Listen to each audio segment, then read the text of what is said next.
Adjudant Étienne Le Tourneau, en charge de la brigade territoriale. Bonjour. Bonjour Étienne, enchanté. J'étais informé de votre détachement. Je pensais pas que vous arriveriez si tôt. Cherbourg n'est qu'à une trentaine de minutes. Je fais souvent le trajet. Bon. Bien, vous en êtes où? Écoutez, j'ai pris toutes les dispositions pour préserver la scène. L'identité judiciaire est là, donc j'attends les premiers résultats. Parfait, qu'est-ce qu'on a? On a un homme d'une soixantaine d'années. Il s'agit a priori de François Leaudet, un promoteur immobilier installé à Barfleur. Son épouse nous a signalé sa disparition hier soir vers 22 h. On a retrouvé une berline noire immatriculée à son nom. Et qu'est-ce qui fait penser à un homicide? Des traces de sang dans le coffre, d'autres traces dans les herbes, qui prouvent que le corps a été traîné de la voiture à l'étang. Donc les J procèdent à des relevés d'ADN et d'empreintes dans l'habitacle du véhicule, mais également sur des branches de genêt qu'on a retrouvées sur le corps de la victime. Des branches de genêt? Des branches de genêt.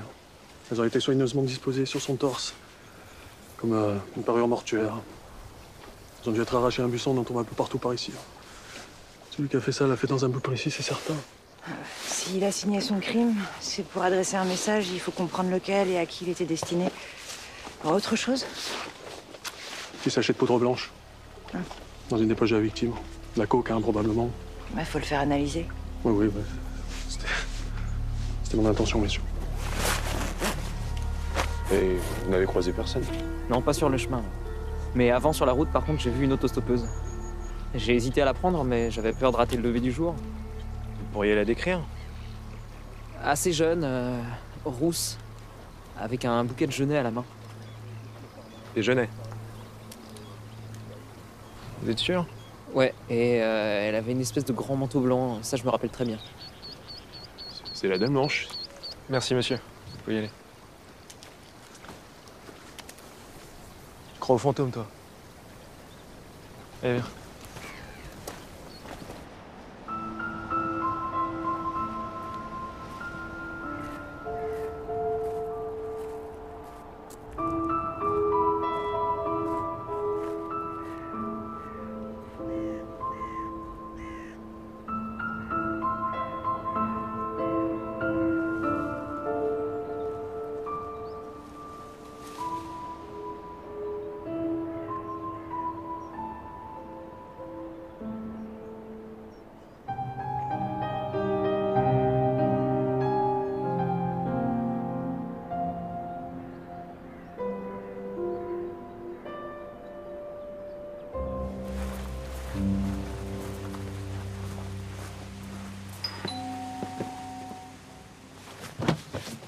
Madame Léaudet?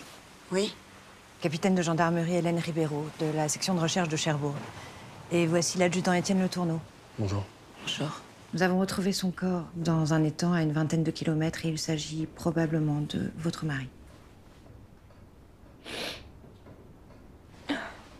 Il s'est noyé. Nous attendons les conclusions du médecin légiste. Mais certains éléments nous orientent plutôt vers un homicide. Un homicide? Est-ce que vous avez remarqué quoi que ce soit d'anormal dans le comportement de votre mari ces derniers temps? Vous lui connaissiez des ennemis? Il y en a au moins 2. Ça, oui. Et vous pouvez nous donner leur nom? Il y a un maraîcher du Val-de-Serre, Gérard Bagné. Mon mari lui a refusé un droit de passage sur une voie mitoyenne à son terrain. C'était il y a 2 ans, mais il lui a jamais pardonné. Et le second? Le second, c'est Martin Chave, marin-pêcheur à Barfleur. Il est à la tête d'un comité contre le projet des éoliennes offshore, dont mon mari était le promoteur. C'est que l'année dernière, il s'en est même pris à lui physiquement. Il l'a agressé pendant une présentation publique sur le projet. François a porté plainte et Martin Chave a été condamné à une peine avec sursis, plus à une injonction de se tenir à distance de notre famille. C'est noté. Vous voyez autre chose à signaler? Il y a quelques mois, mon mari a fait part de son intention de se présenter aux prochaines élections municipales. Et? Vous savez, dans des petites communes comme la nôtre, les gens jasent. La réussite, ça fait des envieux. Bien. Nous vérifierons tout cela. Une dernière question, Madame Léaudet. Votre mari prenait-il de la cocaïne? De la drogue, jamais de la vie. Merci. Vous allez devoir passer à l'Institut médico-légal de Cherbourg pour identifier le corps. C'est une épreuve très douloureuse. Il serait préférable que vous soyez accompagné. Mon fils Antoine habite pas loin, je crois qu'il viendra avec moi. Bon courage, Madame Léodet. Merci.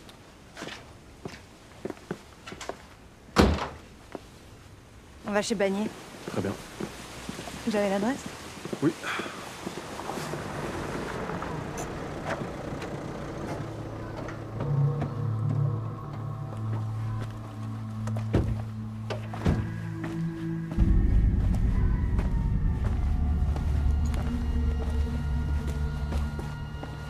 Bonjour. Monsieur Bagné? Oui. On a quelques questions à vous poser. C'est à quel sujet? Au sujet de François Léodet. Le bétonneur? Oui, c'est comme ça qu'on l'appelle dans le coin. Quand l'avez-vous vu pour la dernière fois? Oh, il y a 3-4 jours, pourquoi vous me demandez ça? Parce que le bétonneur, comme vous dites, a été retrouvé mort ce matin au fond d'un étang à quelques kilomètres d'ici. Une enquête pour homicide a été ouverte. Homicide? Ouais, son épouse nous a laissé entendre que vous avez eu un différend à propos d'un droit de passage qu'il vous aurait refusé. Oh, j'ai eu des mots avec lui, oui. De là à le tuer. Si quelqu'un avait une bonne raison de lui en vouloir, c'est plutôt son épouse. Justement. Qu'est-ce que vous voulez dire? François, enfin, le Léodet, n'avait rien d'un mari modèle, si vous voyez où j'en finis. Ok, je vois. Pouvons-nous revenir à cette histoire de droit de passage, s'il vous plaît? Ouais, il y a 2 ans, j'ai demandé à Léodet qu'il m'accorde le droit de passage sur le chemin, là, qui amène à Méchant un peu plus bas. Ça m'aurait facilité la vie. Non, parce que les terrains sont morcelés par des haies. Les gens du coin autorisent les maraîchers à emprunter les chemins. Ça leur évite de faire trop de détours. Mais avec le Léodet, là, le bétonneur, ça a été niette. Quelques mois après, j'ai vu pousser ce lotissement là-bas. Oui. Et c'est justement le chemin en question qui permet d'y accéder. Un coup juteux pour lui. Je pense, Léodet, il avait les dents longues. Reculé devant rien pour faire une affaire. Monsieur Bagné, qu'est-ce que vous avez fait hier soir? J'ai dû partir de Méchant aux alentours de 17h. J'ai rangé mon matériel, j'ai pris une douche, je me suis calé devant la télé, j'ai pu bouger. Vous allez passer à la gendarmerie d'ici demain. On prendra votre déposition. Bonne journée. Au revoir. Ouais, au revoir, ouais, j'ai que ça à faire, moi. Vous connaissez l'heure de la marée? Ouais. Attendez, je vais dire ça tout de suite. Alors, elle sera haute dans moins d'1 heure. C'est le bon moment pour choper notre pêcheur écolo avant qu'il ne reparte en mer. Je me charge de Martin Chave. Vous voulez pas que je vous accompagne? Non. Je préférais que vous convoquiez l'assistante de Léodet. Elle seule peut nous renseigner sur son emploi du temps le jour du meurtre. Et si vous pouvez vérifier les allégations de Bagné. À tout à l'heure.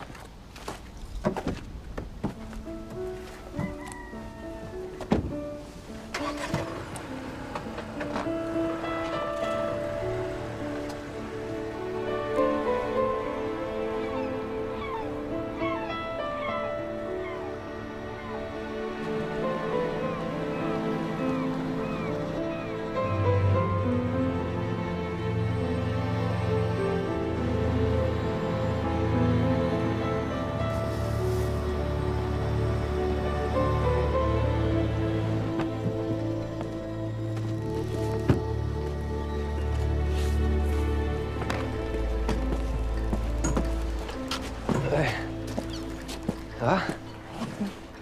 Oh, Hélène, s'il te plaît, quand est-ce qu'on pourra s'embrasser en public, là, sans qu'on fasse un problème? Mais je suis pas venue pour ça, Martin. Qu'est-ce qui t'amène alors? Le travail. On m'a détaché dans le coin sur une enquête criminelle. La victime est François Léodet, le promoteur. Tu as été cité comme suspect potentiel. C'est une plaisanterie. Pas vraiment. Mais je te rappelle que tu as été condamné pour l'avoir agressé. C'est lui qui m'avait cherché, tu le sais. Bah, il t'a trouvé. Attends, je vais t'expliquer. Au départ, c'était une réunion publique, d'accord? On était là pour débattre de son projet de parc éolien, pour essayer de trouver ensemble des solutions de compromis. Sauf qu'il s'avérait que cette réunion était une vaste mascarade, ok? Léodet s'est pointé avec tous ses partisans et il n'y a eu aucun dialogue possible. Attends, t'as conscience du désastre que ça représente pour nous, les marins-pêcheurs, ce projet de parc éolien? T'en as conscience? Parce que c'est quand même nous qui avons hérité du nucléaire de La Hague. C'est nous.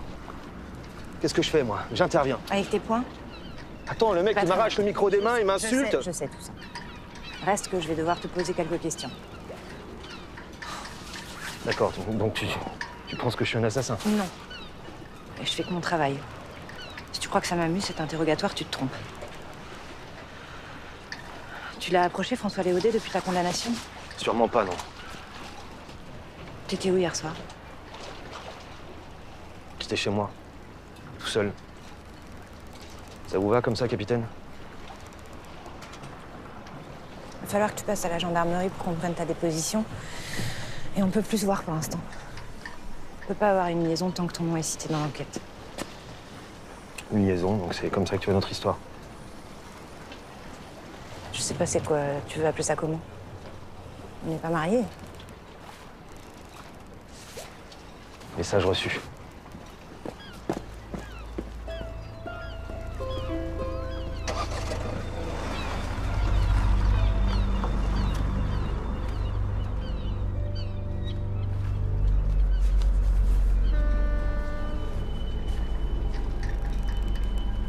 Ouais, Alice et Martin. Jean. Je vous présente mon fils Antoine. Bonjour Antoine. Capitaine Hélène Ribeiro en charge de l'enquête. Anne Morin, médecin légiste. Si vous voulez me suivre.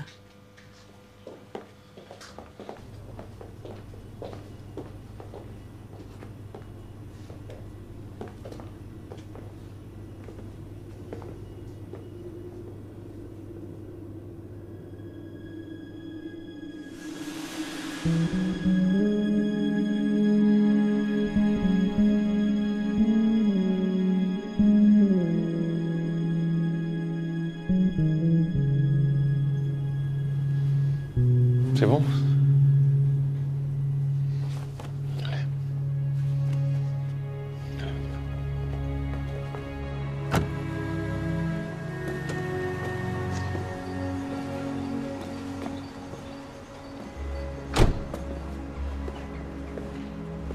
Toutes mes condoléances.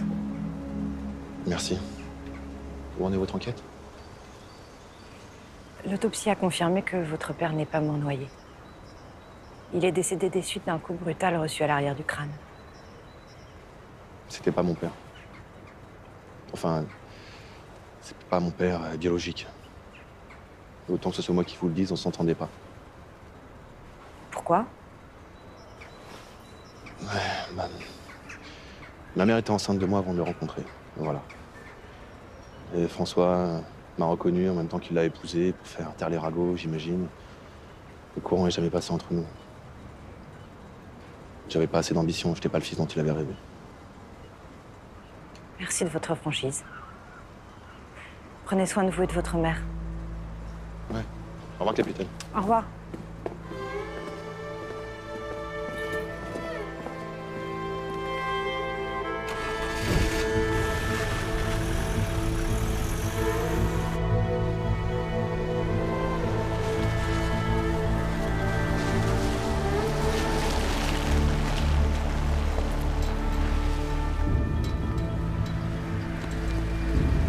Je vous ai fait libérer le bureau à droite.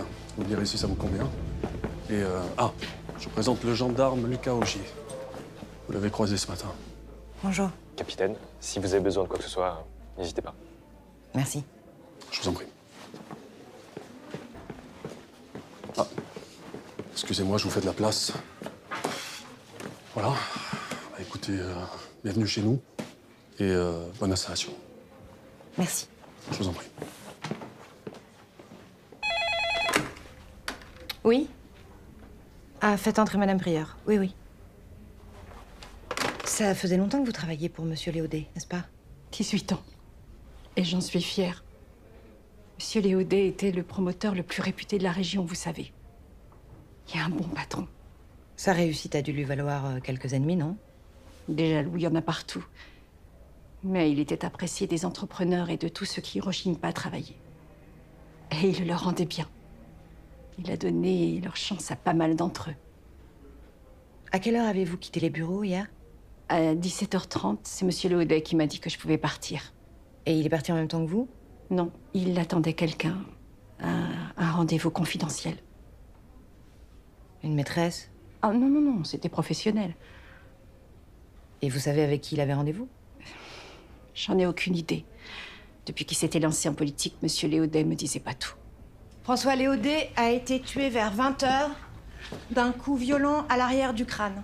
Il a ensuite été déposé dans le coffre de sa propre voiture, traîné jusqu'à l'étang, puis immergé vers 22h, soit 2 ou 3 heures après sa mort. Le médecin légiste est formel, aucune trace de cocaïne n'a été trouvée dans le sang de la victime. Étienne, vous avez les conclusions de la scientifique? Aucune empreinte n'a pu être exploitée, ni dans l'habitacle du véhicule, ni sur les genêts, donc ce qui laisse supposer que le meurtrier portait des gants. Et la substance contenue dans le sachet, c'était bien de la cocaïne, mais coupée, avec d'autres produits. Ok, merci Étienne. Passons aux dépositions. Donc, selon l'assistante de François Léodet, il est resté seul dans ses bureaux à partir de 17h30. Car il avait un rendez-vous confidentiel. On ne sait rien de son emploi du temps après. Et malheureusement, son téléphone portable n'a pas pu nous renseigner sur ses déplacements car il l'avait laissé à l'agence. Gérard Bagné, le maraîcher. Il n'a pas caché qu'il n'aimait pas François Léodet, mais il a déclaré être resté chez lui à partir de 17h. Il n'a pas bougé ensuite, personne pour le confirmer. Idem pour Martin Chave, qui, par ailleurs, a déclaré ne pas avoir approché la victime depuis sa condamnation. Moi, j'ai du mal à croire à leur culpabilité, à eux deux. Parce que d'abord, leur différend datait de plus d'1 an avec la victime et ne justifie pas vraiment un meurtre. Oui, mais contrairement à Gérard Bagné, Martin Chave a déjà fait preuve de violence à l'égard de François Léodet, donc en ce qui me concerne, tant qu'il n'a pas d'alibi pour le soir du meurtre, je serais d'avis qu'il reste sur la liste des suspects. Ok. Qu'a donné l'enquête de proximité? Rumeur confirmée. François Léodet avait bien une maîtresse, Adeline Vautrin, 40 ans célibataire, et secrétaire de mairie. Bon, tout le monde le savait. Ok. J'irai la voir demain matin. Et des nouvelles de l'autostoppeuse? Non, pas pour le moment. Appelez la direction du journal local et faites publier un appel à témoins. Quiconque était sur la route de la Lande hier entre 19h et 22h veuille bien appeler la gendarmerie. Très bien. Voilà, des questions? Non. Ok, merci monsieur, bonne soirée.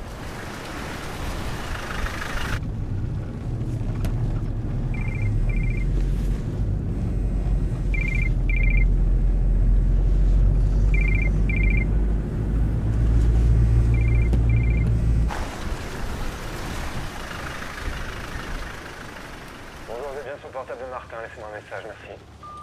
Oui, c'est moi. Je suis désolée pour tout à l'heure.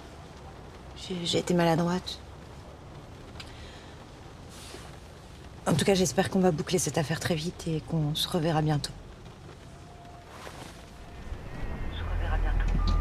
Fin de vos nouveaux messages.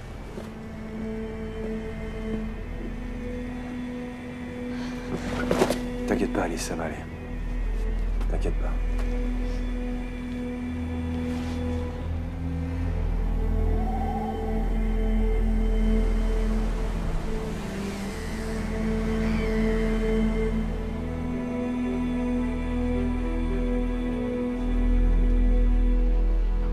Bonjour Étienne. Bonjour. L'appel à témoins a été publié. Plusieurs personnes nous ont déjà contactés. 2 collègues sont en train de prendre des premières dépositions, puis on convoquera ceux que vous voulez voir plus tard. Merci. Prenez pas un petit café? Non, surtout pas de café, j'ai arrêté de fumer, donc ça fait 1 mois, je suis content. Tenez. Lisez ça. La Dame Blanche. Vous n'en avez jamais entendu parler? Ah si. J'ai déjà pris la déposition d'un taré qui disait l'avoir pris en stop. Mais je n'en sais pas plus. Les superstitions, c'est pas trop mon truc.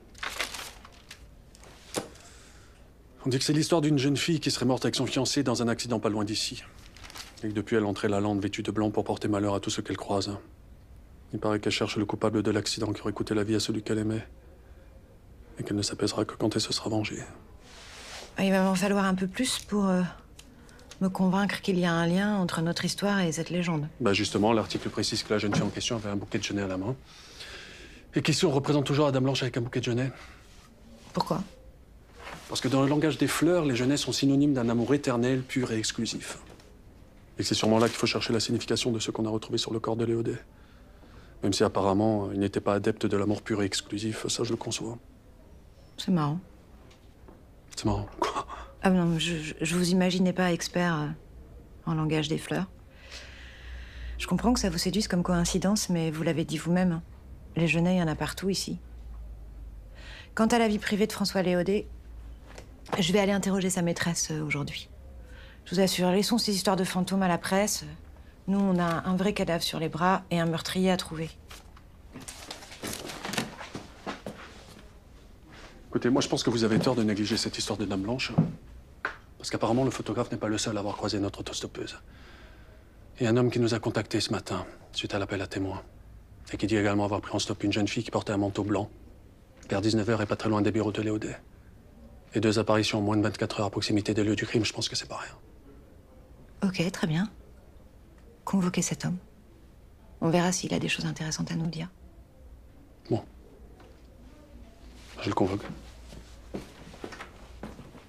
Dame Blanche. N'importe quoi.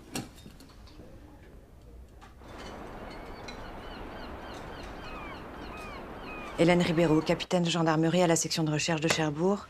Je suis ici dans le cadre d'une enquête criminelle et j'aimerais vous poser quelques questions. C'est au sujet de François Léodet. Vous le connaissez, n'est-ce pas? Madame Vautrin, tout ce qui se dira ici dans cette pièce restera entre vous et moi. On nous a laissé entendre que François Léodet et vous... c'est peut-être qu'une rumeur, non? Non. Nous avons eu une liaison pendant près de 3 ans. Et quand l'avez-vous vu pour la dernière fois? Il y a 2 mois. 2 mois? Il est venu un soir chez moi pour me dire que c'était fini. Je l'ai pas revu depuis. Et il vous a dit pourquoi il voulait rompre? Pour soigner son image. Depuis qu'il briguait la mairie, il avait qu'une idée en tête. Battre Daniel Vimont coûte que coûte. Et le fait que je travaille pour monsieur le maire n'arrangeait pas les choses. Pourtant, votre liaison n'était un secret pour personne, si? C'était bien le problème. On a tout fait pour être discret, mais au bout de 3 ans, dans une petite ville comme Barfleur, forcément ça finit par se savoir. Et sa femme, Marielle Léodet, elle était au courant, elle aussi? J'imagine que oui. Elle devait fermer les yeux. Vraiment? Elle avait sans doute trop à perdre. Qu'avez-vous fait avant-hier soir après votre travail? Je suis rentrée chez moi. Quelqu'un peut le confirmer? Oui, monsieur le maire.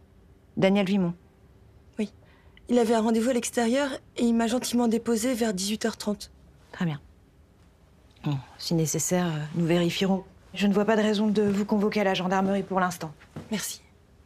Bonne journée.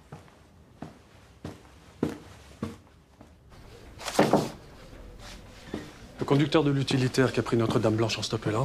Et Marielle Léodet vient d'arriver pour faire sa déposition. Très bien, je vais interroger le conducteur. Vous vous occupez de Marielle Léodet. Je vous en prie, asseyez-vous. Alors, est-ce que vous confirmez avoir pris en stop une jeune femme avant-hier vers 19h? En effet. Elle faisait du stop à la sortie, là, sur la zone artisanale, juste devant les bureaux du promoteur, François Léodet. Elle portait un manteau blanc, elle était rousse, plutôt jolie, mais pas bavarde. Hein. Où est-ce que vous l'avez déposée? En face du chemin des Oyas. Mais c'est elle qui vous a demandé de la déposer là? Oui. Elle a mentionné le chemin des Oyas, vous êtes sûr? Ah oui, tout à fait sûr. Très bien. Merci, ce sera tout. Vous pouvez y aller.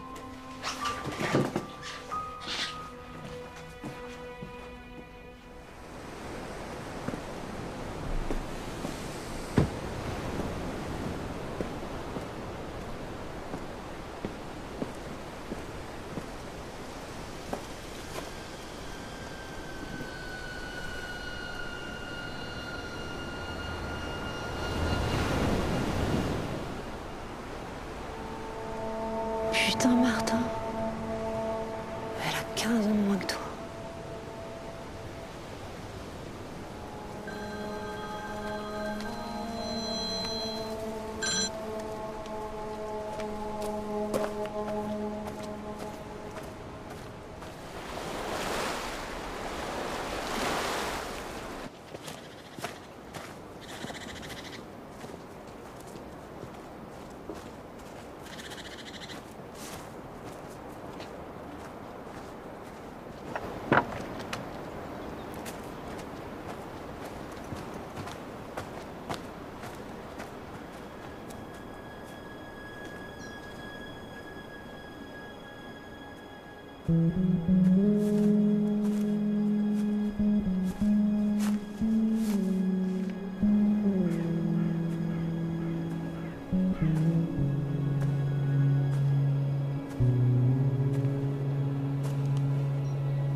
Bonjour madame. Et je me demandais si vous pouviez me renseigner sur ces ruines juste à côté là. C'était une ferme. Ah. Elle a brûlé il y a au moins 20 ans. Un drame horrible. Un couple de jeunes éleveurs y a perdu la vie. Ça a fait les gros titres des journaux à l'époque. Excusez-moi. Oui, Étienne. Oui, j'ai vu que vous aviez cherché à me joindre, mais j'ai oublié de vous rappeler, pardon. Quoi?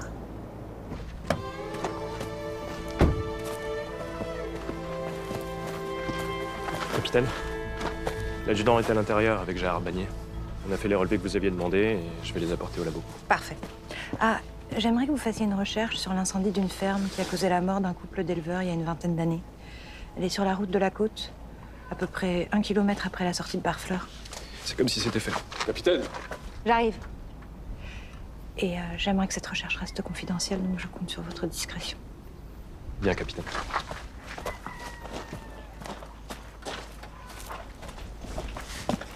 On cache quelque chose. C'est ce qu'on va voir.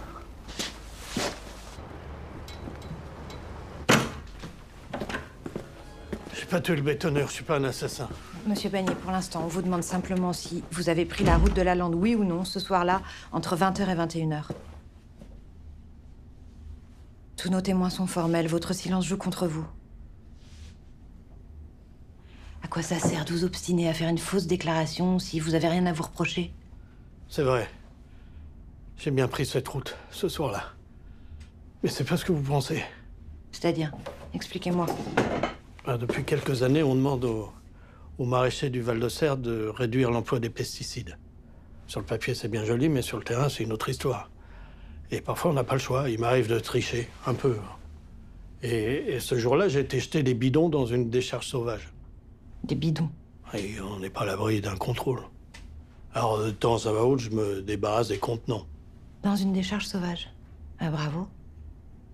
Atteinte à la propreté des espaces publics, utilisation d'un pesticide dangereux pour la santé publique, sans parler de la faune et de la flore. Si ce que vous dites est vrai, ce qui reste à prouver, ça va vous coûter cher. Tant qu'on n'aura pas trouvé de substitut à ces pesticides, on sera bien obligé de contourner la loi. Non mais vous l'avez pas contournée, vous l'avez enfreinte. Bon. Chaque chose en son temps, vous allez commencer par nous montrer l'endroit exact de cette décharge sauvage sur une carte. Nous décrire précisément les bidons, et puis vous allez rester avec nous jusqu'à ce que vos nouvelles déclarations soient confirmées. Étienne, vous prenez sa déposition et puis vous envoyez une équipe vérifier, s'il vous plaît. Très bien, je m'en occupe. Ouais. Merci.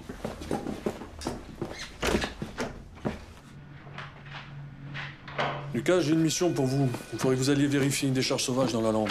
Tenez. Bien sûr, mon adjudant. Je donne ça à la capitaine et je suis à vous tout de suite. Qu'est-ce que c'est? C'est pour la capitaine.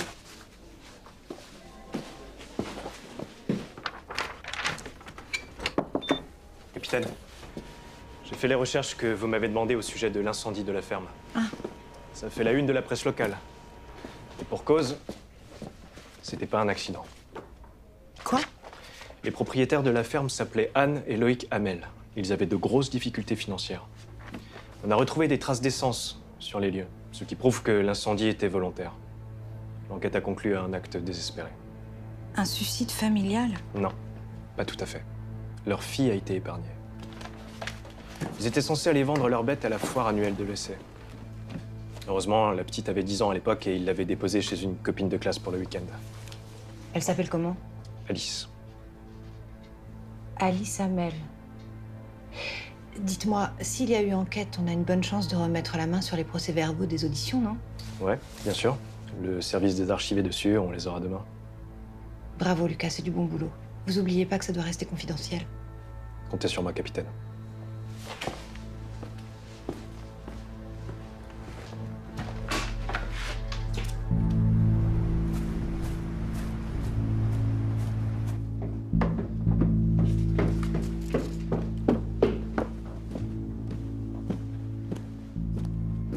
Qu'est-ce que vous faites là? Capitaine Hélène Ribeiro. Je suis chargée d'une enquête criminelle à laquelle vous et Martin Chave êtes potentiellement liés. Donc c'est plutôt à moi de vous demander ce que vous faites chez lui. Maintenant, je vais vous demander de prendre vos affaires personnelles et de me suivre jusqu'à la gendarmerie. Tout de suite. Très bien. Nom, prénom, âge, adresse et profession. Amel Alice, 30 ans. Je suis née à Barfleur, je suis diplômée de l'école hôtelière de Rouen. Jusqu'à la semaine dernière, je bossais à l'Écluse, une brasserie de la rive gauche. J'ai démissionné pour essayer de trouver du taf dans la région. On peut dire que vous n'êtes pas passé inaperçu. La Dame Blanche, c'est le fantôme d'une jeune femme qui hante la route de la Lande d'un bouquet de genêts à la main. Elle porterait malheur. C'est une légende du coin. Les gens croient encore aux fantômes par ici? Certains, visiblement. Qu'est-ce que vous faisiez hier matin sur la route de la Lande, à proximité de l'étang dans lequel on a retrouvé le corps de François Léodet? J'allais sur la tombe de mes parents. Ils sont morts dans un incendie quand j'étais petite. Je suis au courant. Et pourquoi vous aviez un bouquet de genêts à la main? Je les ai cueillis en chemin parce que ça me fait penser à ma mère. Pourquoi? Parce que ma mère adorait ces fleurs. Qu'elle disait que c'était le reflet de son amour pour moi. J'ai rien à voir avec tout ça. Les genêts, je les ai cueillis, je les ai déposés sur leur tombe. Vérifiez. On va le faire. On vous aurait vu aussi faire du stop à la sortie des bureaux de ce même monsieur François Léodet. Peu de temps avant qu'il soit tué. C'est quand même une drôle de coïncidence, non? Non, c'est pas une coïncidence, il est promoteur. Et moi, je possède toujours la ferme de mes parents. Le bâtiment est en ruine, mais le terrain est constructible. Et la vue est imprenable. J'ai pensé que ça pourrait l'intéresser, et moi, ça m'aurait permis de financer mon projet de restaurant. Et qu'est-ce qu'il vous a répondu? Il m'a dit qu'il allait me recontacter, il voulait réfléchir. Et vous avez remarqué quelque chose de particulier dans son comportement? Je pense qu'il attendait quelqu'un. Tout le temps que je suis restée dans son bureau, il arrêtait pas de regarder par la fenêtre. Et alors, vous avez vu quelqu'un en sortant? Une fois sur le parking, j'ai vu un mec débouler dans une berline sombre, assez classe. Il s'est garé brutalement, puis il est rentré dans le bureau. Quel genre d'homme? À peu près le même âge que Léodet, costard, chemise blanche. Vous pourriez le reconnaître? Je crois. Il vous a vu? Je pense pas. Ok. Et qu'est-ce que vous avez fait après le parking? J'ai fait du stop jusque chez Martin Chave. Il m'héberge depuis quelques jours. Pourquoi il vous héberge? Martin et mon père faisaient partie d'une association. Ils voulaient dénoncer les dangers de la centrale nucléaire à Flamanville et de l'usine de retraitement des déchets atomiques de La Hague. Ils sont devenus amis. Quand mes parents sont décédés, j'ai été élevée par mes grands-parents, à Rouen. Et quand ils sont morts... Enfin bref, à un moment, j'ai compris qu'il fallait que je revienne. Donc j'ai cherché partout le nom de Martin Chave sur des tracts, des comptes rendus de l'association qu'il animait avec mon père. Et je suis allée le voir le lendemain de mon arrivée ici. J'avais besoin qu'on me raconte des choses sur ma vie, mon histoire, mes parents. Et ensuite? Rien de particulier. Martin m'attendait, on a passé toute la soirée ensemble. Étienne, vous pouvez convoquer Martin Chave immédiatement, s'il vous plaît? Tout de suite? Ah, Lucas, j'aimerais que vous alliez aussi une pierre marin. Vous vérifiez s'il y a un bouquet de fleurs qui a été récemment déposé sur la tombe de Anne-Éloïse Kamel. Ok. Vous m'appelez dès que vous y êtes. Ouais, j'y vais tout de suite.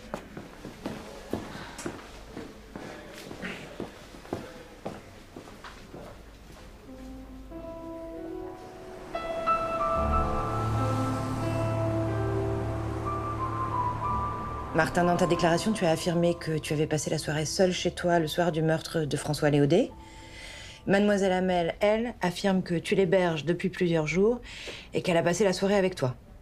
Il y a un de vous deux qui ment, là. C'est moi qui menti. Je savais qu'Alice était allée voir Léodé ce soir-là avant de revenir chez moi. Alors quand tu m'as annoncé le lendemain qu'on l'avait retrouvé assassiné et que j'étais sur la liste des suspects, ben... tu m'as fait flipper. Alors je prends la peine de t'avertir que t'es cité dans l'enquête, je t'évite un interrogatoire officiel et toi tu me balades. Pour cacher quelqu'un qui a vu la victime juste avant le meurtre. Non mais t'as pas l'impression qu'il y a un problème, là? C'est la vérité. Vous êtes tous les deux cités dans l'enquête. Votre alibi est fragile et ton mensonge n'arrange rien, Martin. Je sais même pas si je peux vous croire. Enfin, Hélène, quoi, tu me connais, non? Tu sais que je suis pas un assassin. Et je te jure qu'Alice non plus. Je te donne ma parole qu'on a passé la soirée ensemble et qu'on n'a pas quitté la maison. Oui, Lucas, je vous écoute. Ok, donc vous confirmez que les fleurs sont encore fraîches. Oui, Lucas, je vous rappelle, merci. Bon, je vais pas vous mettre en garde à vue, puisqu'il n'y a pas d'éléments de preuve concordants contre vous, mais je vous demande de rester à la disposition de la justice. Mademoiselle, je vais vous demander de me laisser vos papiers d'identité ainsi que les coordonnées auxquelles je peux vous joindre. Et vous devez rester dans la région jusqu'à la fin de l'enquête. Mais pas chez Martin, évidemment. Je vous demande de vous tenir à distance l'un de l'autre, dans votre intérêt. C'est compris? Ouais, c'est compris, ouais. Bah, vous pouvez y aller. Salut.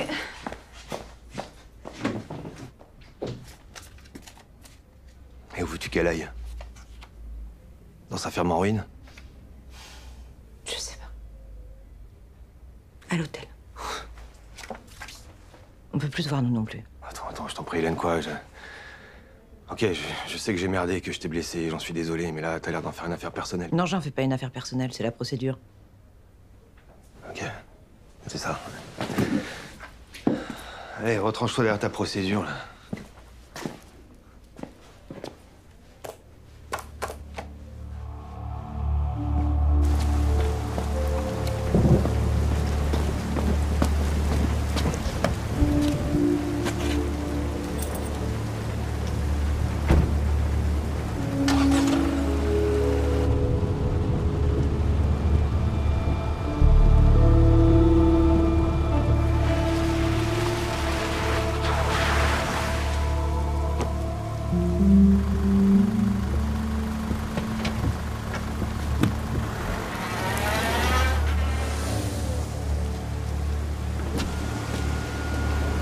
Je vous emmène si vous voulez. Bon, allez, restez pas sous la pluie, montez.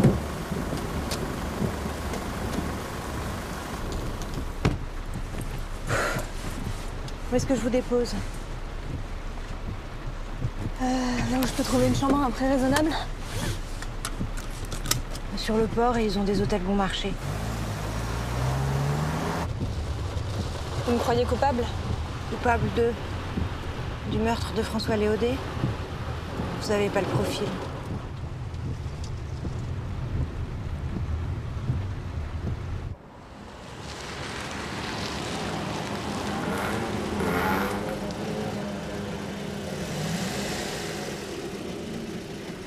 Voilà, c'est là. Bon, c'est pas le grand luxe, mais c'est pas cher. Ça vous ira? Ouais. Attendez. Qu'est-ce qu'il y a? Le type sur la moto, là. Je le connais. Je l'ai arrêté il y a 2 ans pour vol aggravé. Et? Il s'appelle Marco, il est connu pour dealer dans le coin. Ah, si je pouvais récupérer un peu de sa cocaïne, ça pourrait peut-être faire avancer mon enquête. Qu'est-ce que vous faites? Mais... Elle est folle. Faut que t'es content, là, c'est dégueu.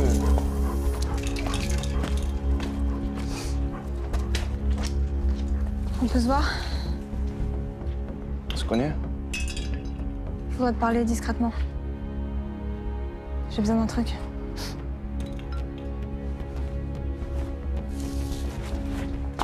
Allez, viens.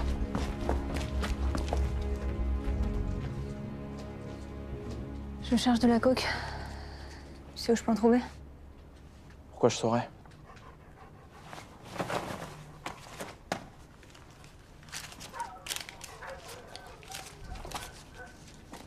Attends, donne ça.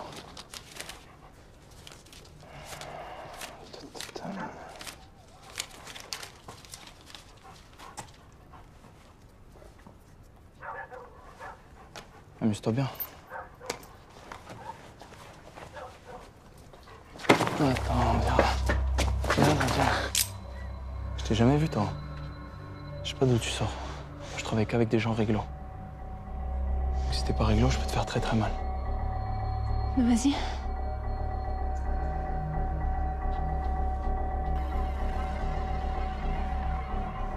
Allez, dégage. Allez, dégage.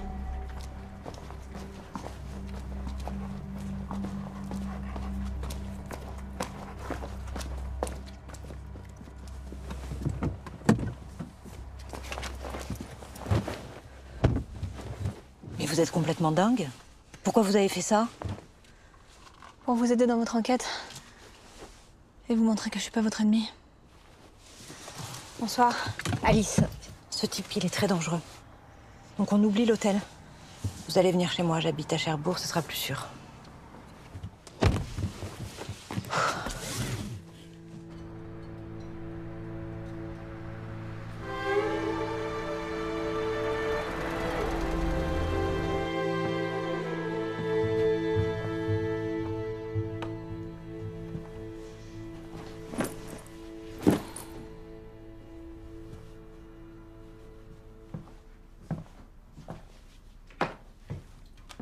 Ça m'a donné faim, pas vous?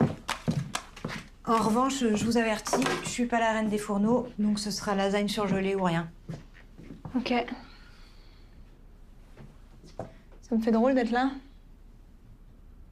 Pour être franche, je déteste les flics. Je peux pas les voir. Ah bah vous y allez pas par quatre chemins, vous.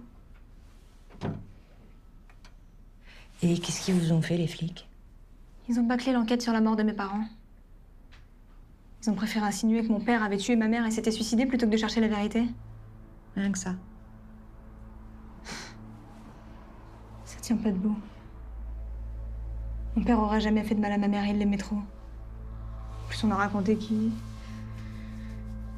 avaient plus de fric alors que c'est pas vrai.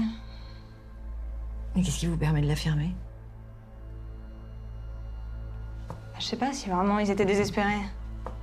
Il y avait d'autres alternatives, hein. Ils auraient pu vendre la ferme. À l'époque, ils ont reçu plusieurs offres, dont une de François Léodet, d'ailleurs. François Léodet a fait une offre à vos parents? Bah ouais. C'est pour ça que je suis allée le voir il y a 2 jours. Mais vous avez une trace de cette offre? J'ai tout un dossier.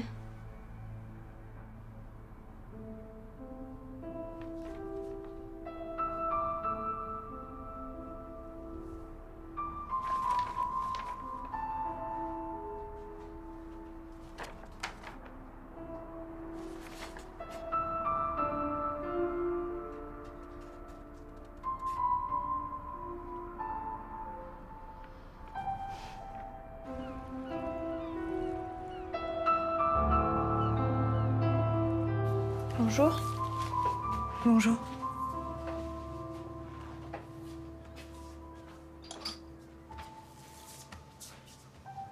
Je vois que Martin vous a acquise à sa cause. Il m'a dépanné. Nuance. Il y a quelque chose entre vous. Qu'est-ce qui vous fait dire ça? Faut pas être devin, ça crève les yeux. C'est vrai, on se voit de temps en temps. On s'est rien promis. Martin tient trop à son indépendance et moi, j'ai eu une vie avant. Bref, rassurez-vous, Martin est libre d'aller où il veut, quand il veut, avec qui il veut. C'est pas moi qui vais le fliquer, ni lui, ni ses maîtresses. Martin était l'ami de mon père, point barre. Vous montez la tête toute seule. Vous inquiétez pas, j'ai d'autres chats à fouetter, à commencer par une enquête criminelle.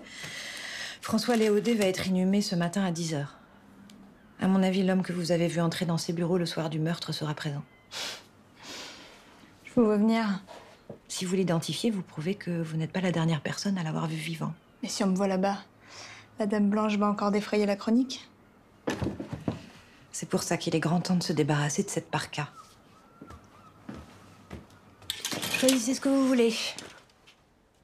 Ah non, pas celui-là. Tenez, ça c'est très bien. Passez-le.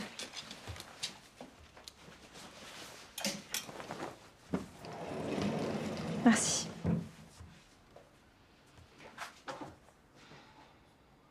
Vous êtes parfaite. Si vous le dites.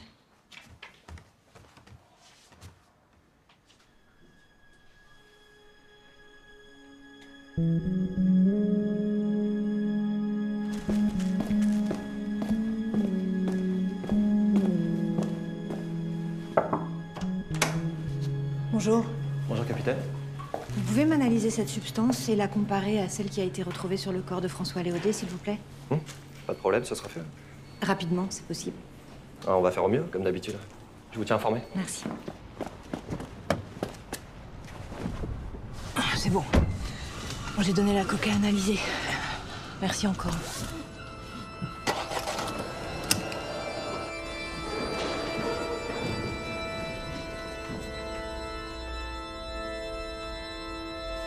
Et maintenant, allons les uns les autres dans la paix du Christ.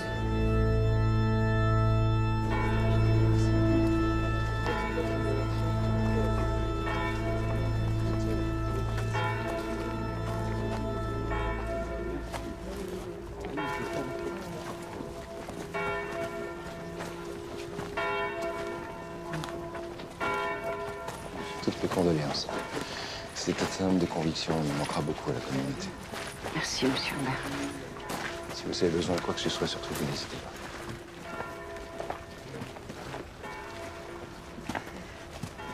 Mon père, merci beaucoup. C'était très émouvant.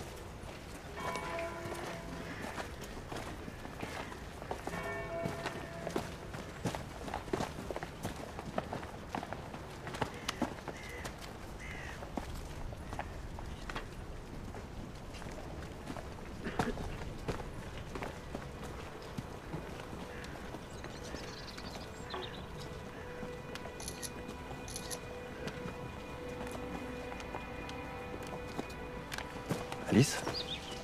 Oui? On se connaît? Non, enfin si, moi je sais qui vous êtes, ouais. Vous êtes Alice Hamel. Oui. Il y a 20 ans, j'ai assisté aux obsèques de vos parents, en fait. Vous étiez qu'une enfant et... Je me souviens très bien. Je voulais vous dire, je suis vraiment désolé de ce qui vous est arrivé. Merci. Et toutes mes condoléances à vous et votre famille. Merci. Au revoir. Au revoir.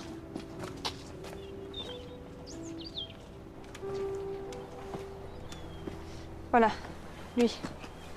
Daniel Vimont? C'est le maire de Barfleur. Depuis que François Léodet avait annoncé qu'il se présentait contre lui aux prochaines municipales, ils étaient à couteau tiré. J'ai du mal à croire qu'il se soit donné rendez-vous. Ah mais pourtant je suis sûre que c'est lui. Oh, puis attendez, réfléchissez. Une fois Léodet hors jeu, qui va gagner les élections? Daniel Vimont. Ça lui fait un super mobile. Vous y allez pas de main morte. S'il suffisait de tuer son adversaire pour remporter une élection, on aurait tout un tas de cadavres sur les bras, vous croyez pas? Bon, en tout cas, merci pour la photo. Vous allez rentrer chez moi.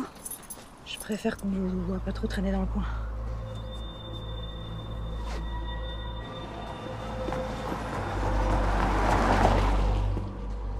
Bonjour, capitaine Ribeiro. Je vous en prie, asseyez-vous. Merci, monsieur le maire. Je souhaitais m'entretenir avec vous dans le cadre de notre enquête sur la mort de François Léodet.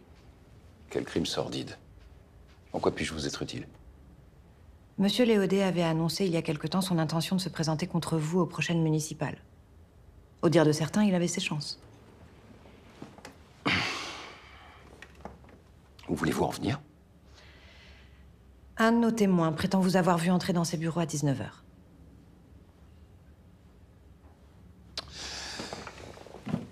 Si c'est en tant que suspect que vous souhaitez m'interroger, capitaine Ribeiro, sachez que ce sera dans le cadre d'une audition dûment notifiée par le procureur et en présence de mon avocat. À présent, je vous prie de sortir.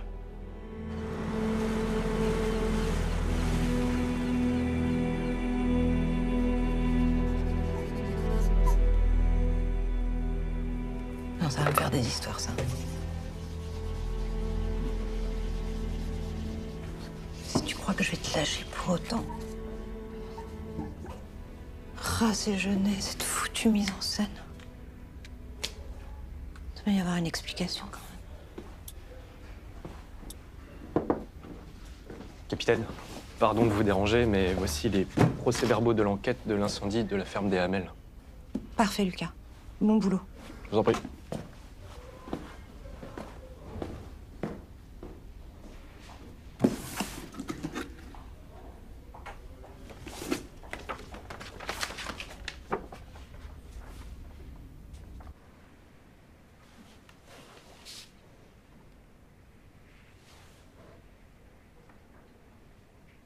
C'est pas possible.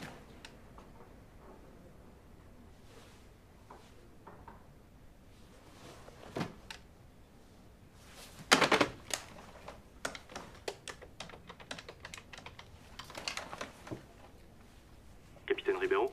Oui, Lucas. Oui, j'aimerais que vous alliez interroger Martin Chave demain. Ok, d'accord. En fait, j'aimerais que vous lui demandiez s'il confirme ce qu'il a déclaré concernant François Léodet dans l'enquête sur l'incendie de la ferme des Hamel. Martin Chave? Oui, il était cité comme témoin. Très bien, capitaine, je m'en occupe demain matin. Merci. À demain. Ok.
Heureusement qu'on a vu son bateau qui dérivait au large.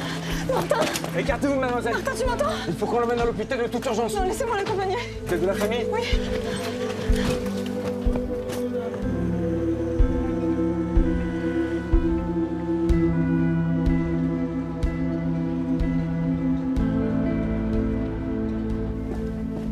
Bonjour Étienne.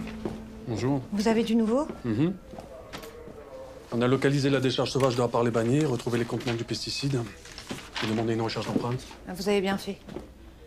Il faut prouver que c'est Bannier qui s'en est débarrassé. Autre chose. Oui, je vous écoute. Le technicien du labo m'a dit tous informés que les analyses comparatives vous avez demandées sur les 2 sachets de cocaïne seraient prêtes demain dans la journée. On n'a retrouvé qu'un seul sachet dans la poche de Léodet. C'est bien d'où le second? Capitaine, pardon de vous interrompre. Je suis allé sur le port pour interroger Martin Chave, comme vous me l'aviez demandé, mais il a eu un accident en mer ce matin.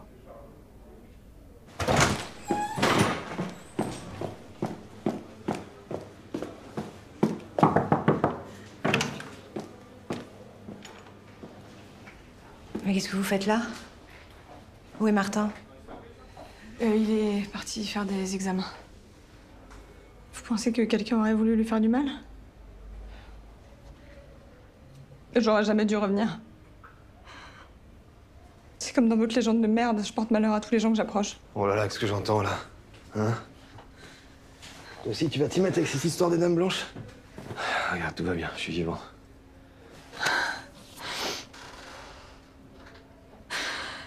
Ça va. Qu'est-ce qu'ils disent les médecins? Les médecins, ils disent que j'ai la tête dure. Tu te souviens de ce qui s'est passé? J'étais en train de poser les lignes de casier. Et, je pense que le bateau a heurté quelque chose dans l'eau. J'ai été projeté contre le plat-bord et puis après, bah, c'est le trou noir.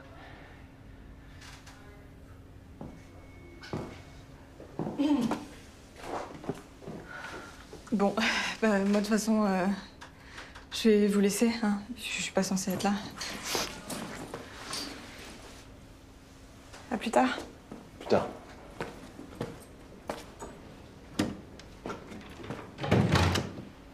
Désolée d'avoir fait fuir ta protégée. Mais ma parole, t'es jalouse. Elle est jeune, elle est jolie, même affublée d'un de tes t-shirts écolo, mais te méprends pas, on s'est rien promis. Tu couches avec qui tu veux. C'est toi qui te méprends, Hélène. C'est pas parce que j'héberge une fille, aussi jolie soit-elle, que je couche avec. Et puis même si on s'est rien promis, comme tu dis très justement, sache que je suis quand même content de te voir. Je pensais que tu m'avais rayé de ta liste de fréquentation, moi.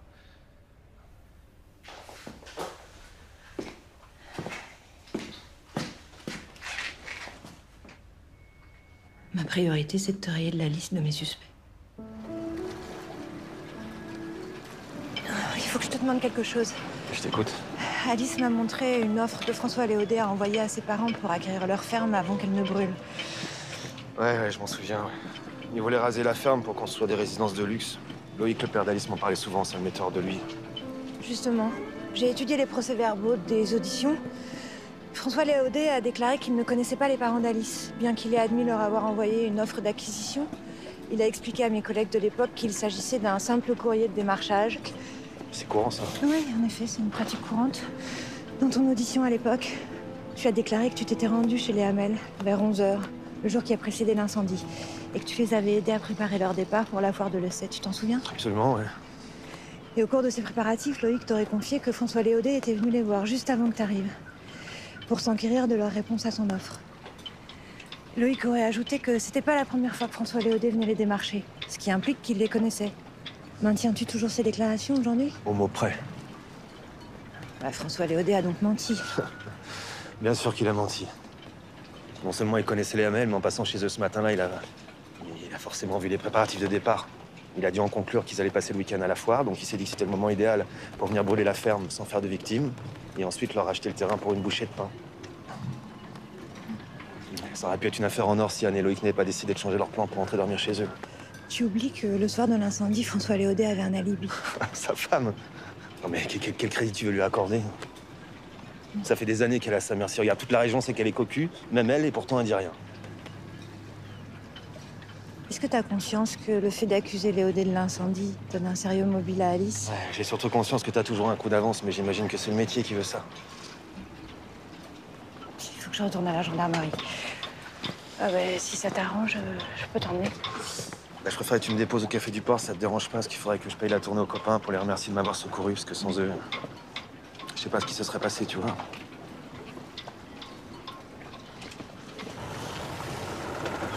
Ok, merci. Hélène, tu viens? Bon, allez. Allez, juste un verre. Je dois filer là. Ah, allez, ça peut pas attendre pour une fois. Non, je suis convoquée chez le procureur. Faut que j'y aille. Mais qu'est-ce qui vous a pris d'aller interroger Daniel Vimont sans m'en informer? À la mairie, en plus. C'est un homme respectable et respecté dans le canton. Vous ne pouvez pas le traiter comme un vulgaire suspect. Monsieur le procureur, un de nos témoins l'a vu entrer dans les bureaux de François Léodet vers 18h45, soit peu de temps avant son décès. Qui plus est, leur rivalité politique n'est un secret pour personne, tout le monde est au courant. N'avez-vous pas de piste plus sérieuse? Cette affaire commence à faire trop de bruit. Et pour ne rien vous cacher, dans l'intérêt de tout le monde, il faudrait la résoudre au plus vite. Mais nous cherchons activement du côté de la mise en scène du meurtre. Nous avons identifié la pseudo-dame blanche et lancé des investigations concernant la cocaïne retrouvée dans la poche de François Léodet. Alors concentrez-vous sur ces pistes. Et si vous devez interroger Vimont de nouveau, faites-le discrètement et avec tact, s'il vous plaît. Bien, monsieur le procureur. Allô? Oui.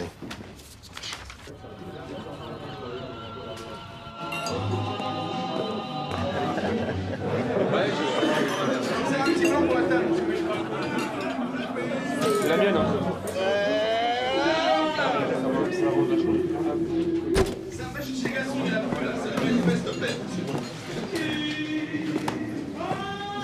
Martin Chave? Ouais. Étienne Le Tourneau. Je travaille avec le capitaine Ribéro sur Ouais, l'enquête je sais concernant. qui vous êtes. Vous voulez quoi? Je peux vous parler 5 minutes? Ouais. Dehors.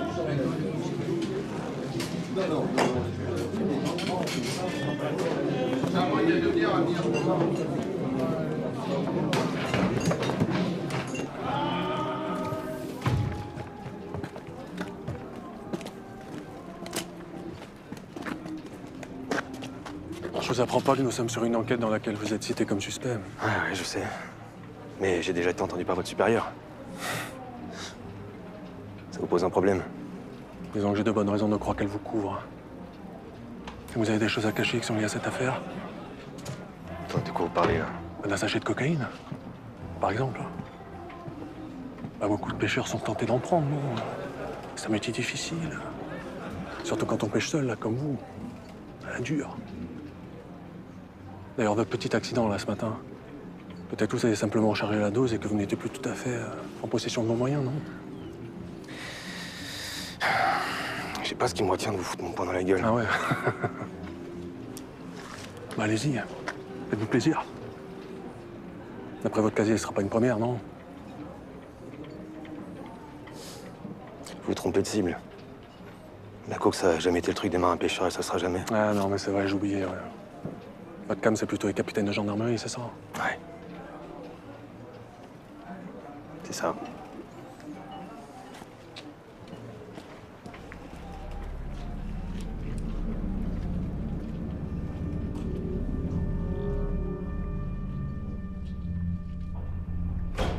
Bonsoir. Bonsoir. Oula, dure journée? Ouais, j'ai connu mieux. L'enquête piétine. Mon adjoint me soupçonne de pas être réglo. Et le procureur m'a passé un savon parce que j'ai osé interroger Daniel Vimont. Et vous? Eh ben, écoutez, grâce à vous, j'ai fait un peu de lecture. Et regardez ce que j'ai trouvé. C'est là. C'est à propos de Vimont, justement. Hier matin, le jeune élu Daniel Vimont, fervent défenseur des pêcheurs et agriculteurs locaux, s'est spontanément rendu sur les lieux du drame où il a incriminé les conditions précaires dans lesquelles les éleveurs exercent leur métier. Conditions qui parfois, hélas, les poussent au désespoir. Voilà. C'est touchant, non? Écoutez, j'ai pu consulter les archives aujourd'hui et l'enquête sur la mort de vos parents n'a pas été bâclée. En revanche, mes collègues de l'époque ont peut-être manqué de discernement. Vous allez la rouvrir? Ça servirait pas à grand-chose parce qu'il y a prescription. Mais je vais pas lâcher l'affaire. Je vous promets.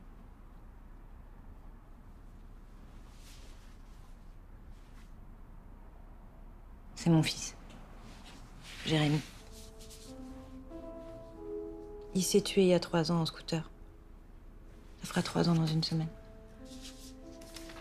Pardon, je suis désolée, je savais pas. Vous excusez pas, vous pouviez pas savoir. C'est grâce à lui que j'ai rencontré Martin. Depuis qu'il était tout petit, il voulait être pêcheur. Mon mari a essayé de lui faire changer d'avis, mais sans succès. Alors on a cherché un marin pêcheur qui serait d'accord pour l'emmener de temps en temps en mer, lui faire découvrir la réalité du métier. On espérait le dégoûter. C'est pas du tout ce qui s'est passé. Avec Martin, ils sont devenus copains comme cochons. Ils avaient la même passion pour la mer, le même besoin d'indépendance.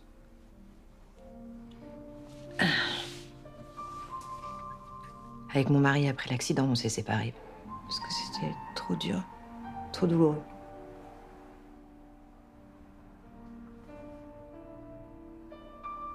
C'est ce qui vous retient de vous engager avec Martin?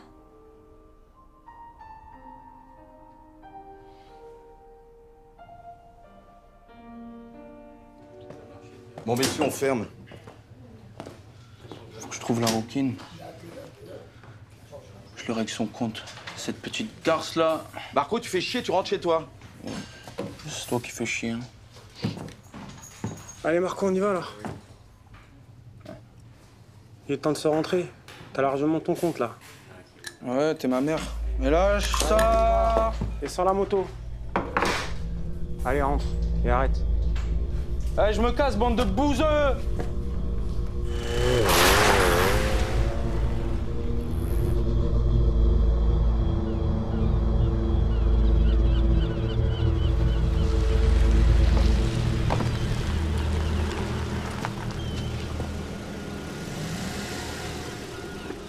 Ça va mieux? Ouais, moi oui, mais mon bateau, non, je vais pas pouvoir reprendre la mer tout de suite. Et toi alors? La pêche a été bonne? Pas vraiment. Enfin, j'ai pêché un gros poisson, mais j'ai dû le relâcher. C'était une espèce protégée. Ah. Comme moi, quoi. T'es une espèce protégée, toi. Protégée par qui? Par toi? Ton collègue, là, le tourneau. Il en est convaincu, lui. Hein. Le tourneau? Mais qu'est-ce qu'il vient faire là-dedans? Si j'en crois la scène qu'il m'a fait hier soir au Café du Port, une enquête en sous-marin. Non, ça c'est pas possible. C'est un bon soldat, le tourneau. Ou alors, il en pince pour toi? Bah, j'espère que ça te rend très jaloux.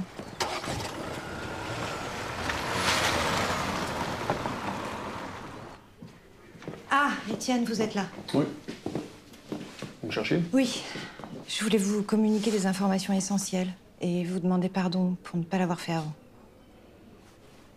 Alors, premier point, la cocaïne. Le second sachet provient d'un dealer local, Marc Lefebvre. J'ai demandé son analyse parce que j'avais dans l'espoir d'identifier la provenance de la drogue retrouvée sur la victime. Bon, malheureusement, je n'ai pas pu me procurer cette cocaïne de manière conventionnelle. Ok. C'est-à-dire non conventionnel? Là, c'est ce qui m'amène à mon second point, l'autostoppeuse. Elle s'appelle Alice Hamel. Et elle a de nombreux points communs avec cette histoire de dame blanche. Outre sa parka et les genêts, elle aurait pu avoir une bonne raison de se venger. Ses parents sont morts il y a 20 ans dans l'incendie criminel d'une ferme. Et à l'époque, le jeune promoteur qui souhaitait acquérir ce terrain était François Léodet. Et le plus troublant, c'est qu'Alice Hamel a véritablement rencontré François Léodet le jour du meurtre. Mais elle assure avoir passé le reste de la soirée avec Martin Chave et lui-même le confirme. Alors je sais, c'est un alibi un peu léger, mais en fait, elle n'est pas la dernière à avoir vu François Léodet vivant. Quand elle faisait du stop à la sortie des bureaux, elle a pu identifier le fameux rendez-vous confidentiel. C'est Daniel Vimont. Le maire? Lui-même. Bon, alors là, on marche sur des œufs. On n'aura jamais le soutien du proc. D'ailleurs, je vous demande de garder cette information pour vous. Oui, bien sûr. Donc il nous reste les genêts qui relient notre affaire, Alice Hamel et l'histoire de la Dame Blanche. Pourquoi? Je ne sais pas. Donc peut-être que quelqu'un essaierait de faire porter le chapeau à Alice Hamel en attirant notre attention sur toutes ces coïncidences. Ouais, c'est possible. Enfin, c'est ce qu'il nous reste à découvrir. Je voulais vous dire une dernière chose concernant Martin Chave. Oui. Je sais. Écoutez, en fait, c'est à moi de m'excuser. J'ai été le trouver hier soir, je me suis emporté, je l'ai accusé à tort. Je l'ai provoqué, j'étais persuadé que vous le protégiez, et puis...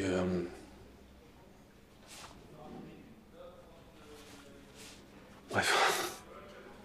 Je vous prie de m'excuser. Non, mais vous avez suivi votre instance. Et votre raisonnement était fondé. J'aurais fait pareil à votre place. Vous êtes un excellent gendarme. Je suis fière de travailler avec vous.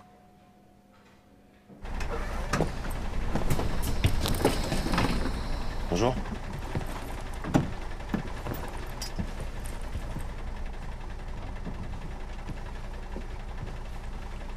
Regarde, c'est la Dame Blanche.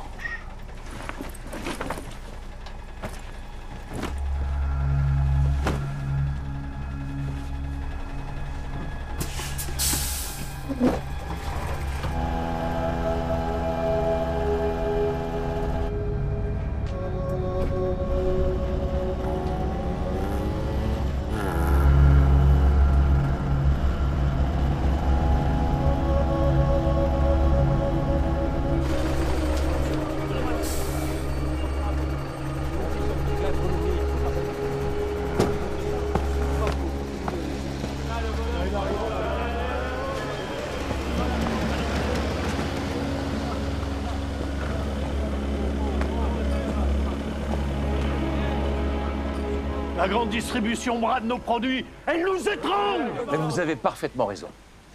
Si je suis réélu, je vous jure de me battre corps et âme pour qu'on reprenne des négociations commerciales sérieuses avec les distributeurs. Le prix de la viande aussi doit être vu à la hausse. Déjà que la Commission européenne nous rabote nos aides, ils vont nous faire crever la gueule ouverte. Vous connaissez ma position et mon engagement. Le bilan de mon précédent mandat le prouve. Votez pour moi. Et je vous donne ma parole de m'opposer ouvertement à toutes les nouvelles directives de Bruxelles. Monsieur le maire, si je peux me permettre. Allez-y, je vous en prie. Je suis la fille d'un couple d'éleveurs locaux. J'ai envie de reprendre l'exploitation familiale et j'ai entendu dire que vous comptiez mettre en place des aides pour les jeunes éleveurs. Je voudrais vous parler de mon projet. Enfin, c'est un peu plus légitime, si vous voulez bien me suivre.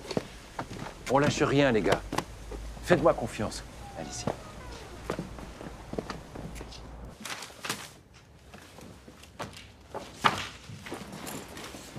Anne et Loïc Hamel étaient mes parents.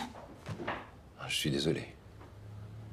Vous qui soutenez les éleveurs, vous devez savoir à quel point ils se battent pour sauver leur exploitation. Mieux que personne, en effet. Mon père s'est battu toute sa vie pour sauver sa ferme. Jamais il y aurait mis le feu. Et jamais il m'aurait abandonnée en me laissant orpheline.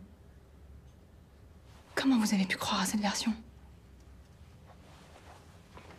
Il y a 20 ans, j'en avais 30, l'âge que vous devez avoir à peu près aujourd'hui. J'étais jeune, j'étais pressé de faire bouger les lignes, et lorsqu'on m'a dit qu'il devait très probablement s'agir d'un suicide, j'ai pas cherché plus loin. C'était la terrible illustration de tout ce que je voulais combattre.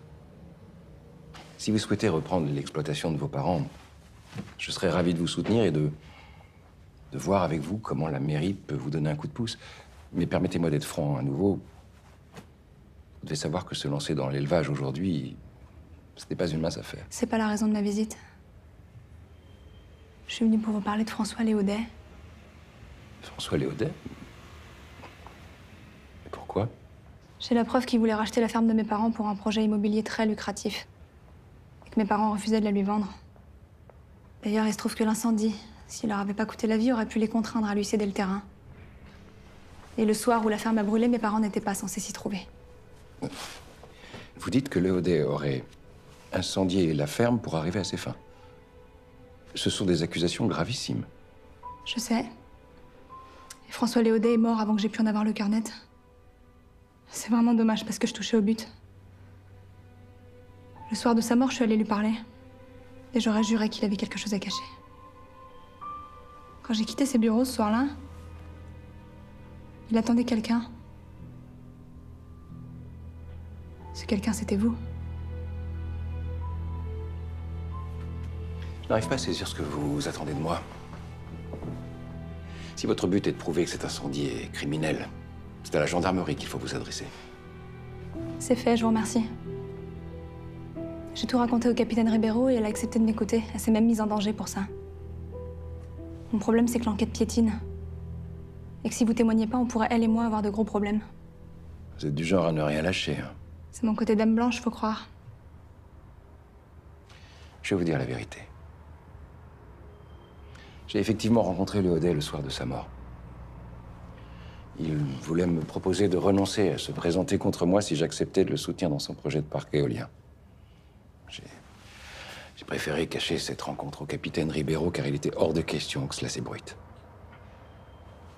J'ai bien évidemment refusé sa proposition, mais vous pouvez me croire, je ne l'ai pas tué pour autant.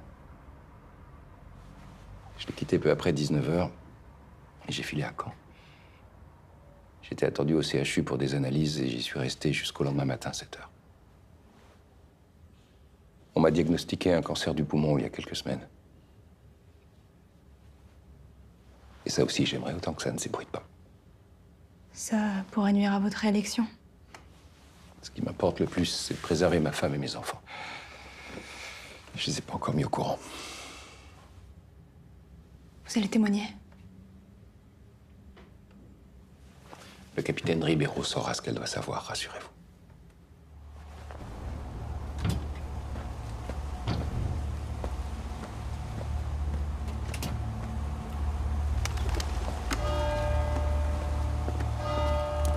Madame Léodet, pardonnez-moi d'être directe, mais connaissez-vous le nom d'Adeline Vautrin? Ça m'évoque absolument rien de précis.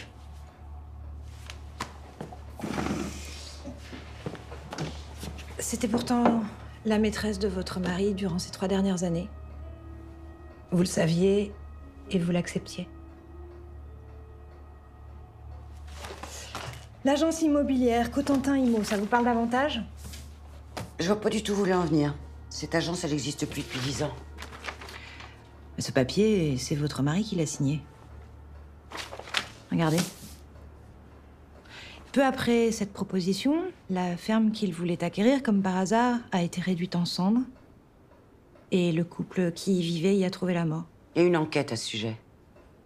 Mon mari a été blanchi de tout soupçon. Et grâce à votre seul témoignage. Pourquoi aurais-je menti?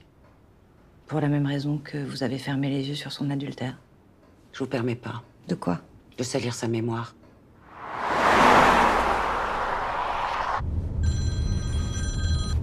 Oui, Étienne, je vous écoute. Oui, j'ai les résultats. La coque de Marco est exactement la même que celle retrouvée sur le corps de Léodet. Le labo est formel? Elle présente la même composition, a été coupée aux mêmes substances et dans les mêmes proportions. Marco a donc fourni la drogue à Léodet. Il devient notre suspect numéro 1.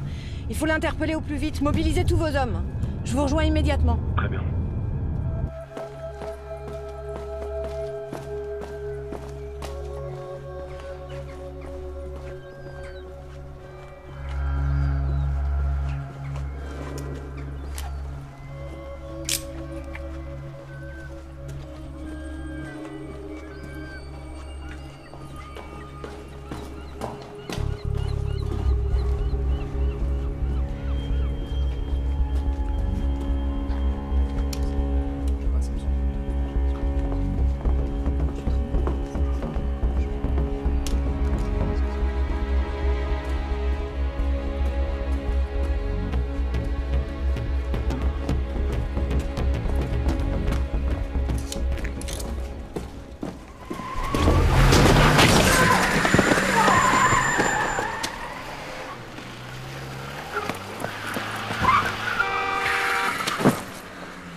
Ça va, Alice? Je sais que c'est dur, hein, mais Marco était notre dernière piste. S'il a essayé de vous agresser, c'est parce qu'il le savait. Et celui qui l'a tué, probablement, le savait aussi. Donc là, j'ai besoin que vous m'aidiez. C'est allé super vite. J'ai vu que c'était une voiture Bordeaux. Ouais. Qu'elle était pas très grande. Après, le temps que je tourne la tête, elle avait disparu. Vous vous rappelez pas d'un détail? N'importe quoi, hein, un truc sur la carrosserie, un bout du numéro de plaque d'immatriculation, n'importe quoi. Allez, essayez de vous souvenir. Si, il y a un truc qui me revient. À l'arrière de la voiture, il y avait une sorte d'autocollant, un truc noir et blanc.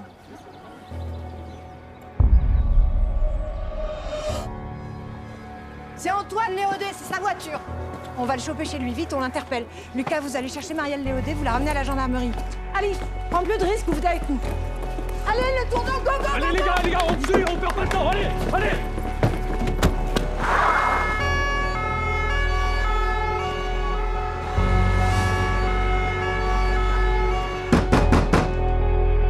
Gendarmerie, ouvrez la porte. Ouvrez la porte.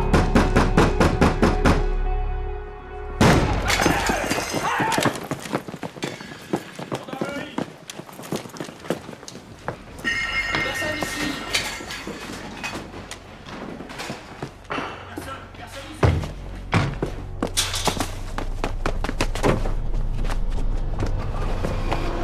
Putain, il s'enfuit. Vite, en voiture, go, go, go. Plus vite, Étienne, plus vite, faut pas le lâcher, faut pas le lâcher. On pourra pas aller plus loin, c'est un cul-de-sac, c'est le nez de Jobourg. Oui, Lucas, changement de programme. Vous m'amenez Marielle Léodet au nez de Jobourg, tout de suite.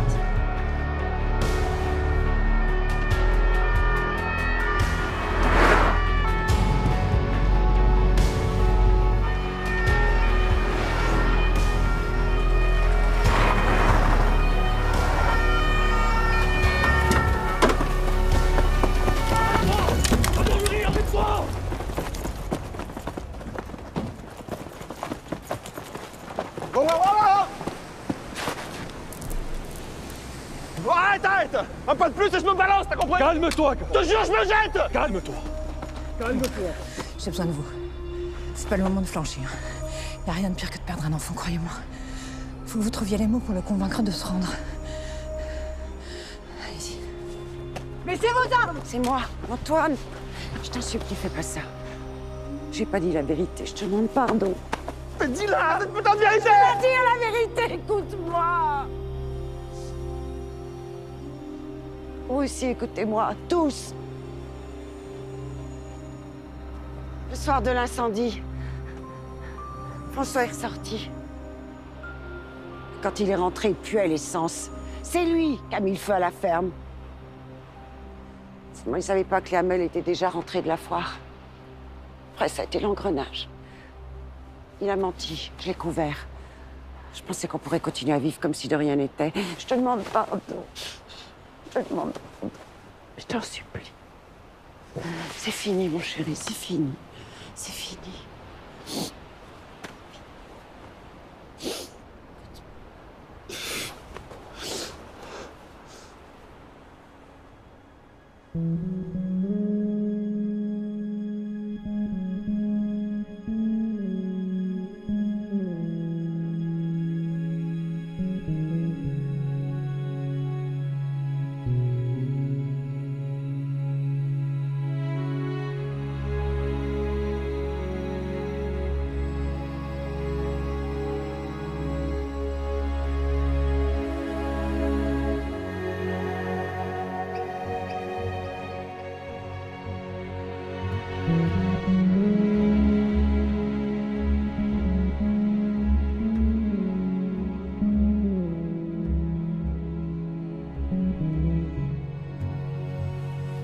Je vais procéder à l'interrogatoire. Normalement, vous n'avez pas le droit d'y assister, mais si vous voulez, vous pouvez rester ici avec l'adjudant Le Tourneau. Je veux bien, merci.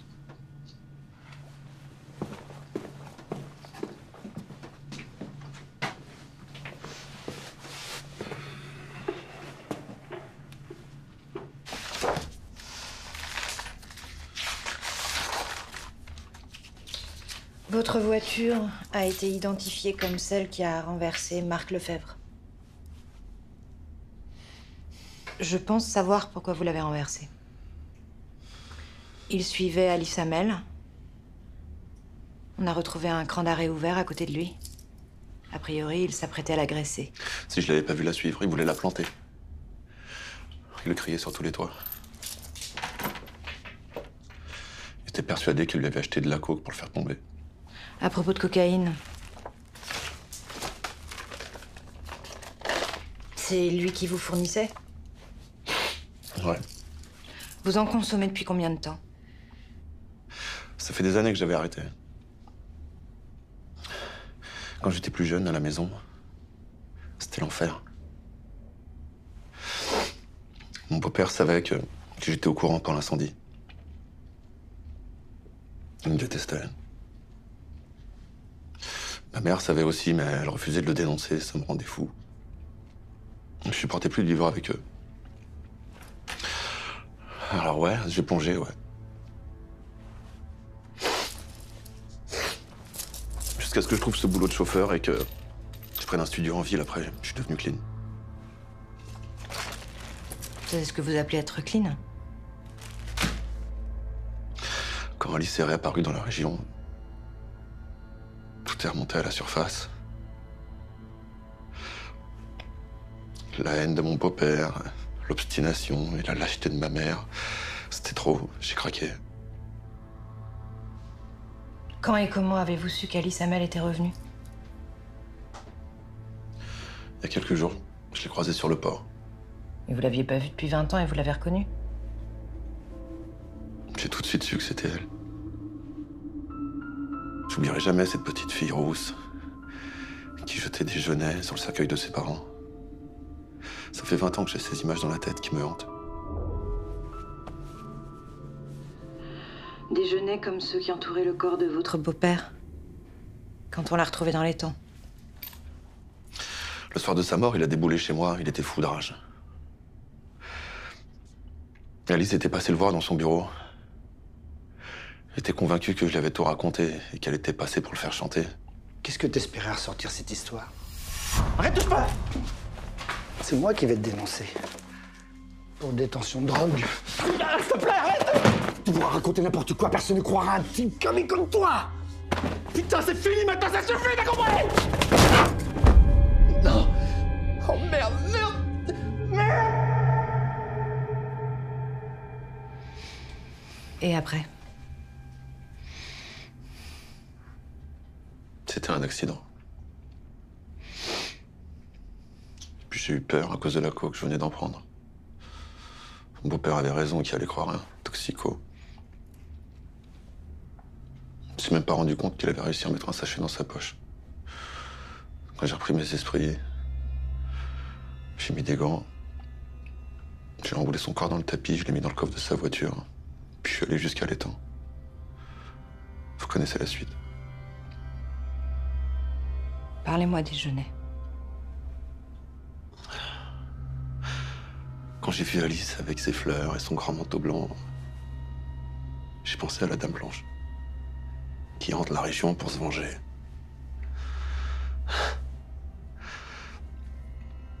Quand j'ai déposé le corps de mon beau-père, j'ai vu les Genêts tout autour. C'était une évidence. Un signe. Je les ai jetés sur le corps, comme Alice l'avait fait 20 ans plus tôt. Sur le cercueil de ses parents. C'était une manière de lui dire qu'elle était vengée. C'était un message pour elle. Pour qu'elle puisse s'apaiser.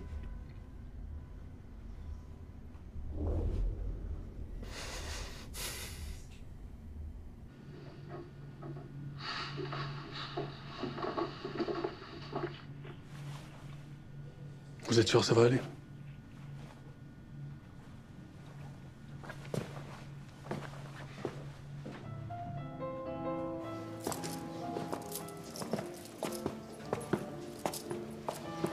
Attendez.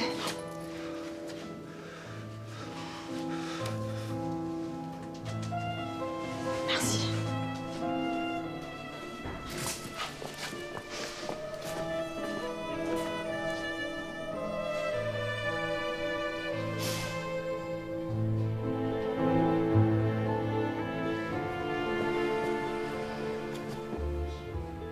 Affaire bouclée.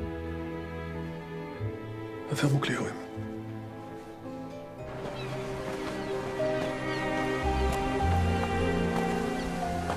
Tu sais que Alice va reconstruire la ferme de ses parents et ouvrir une table d'hôte.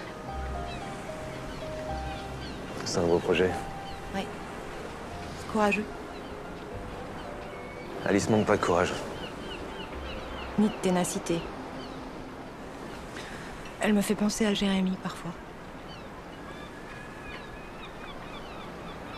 Tous les matins, elle est avant moi sur le bateau.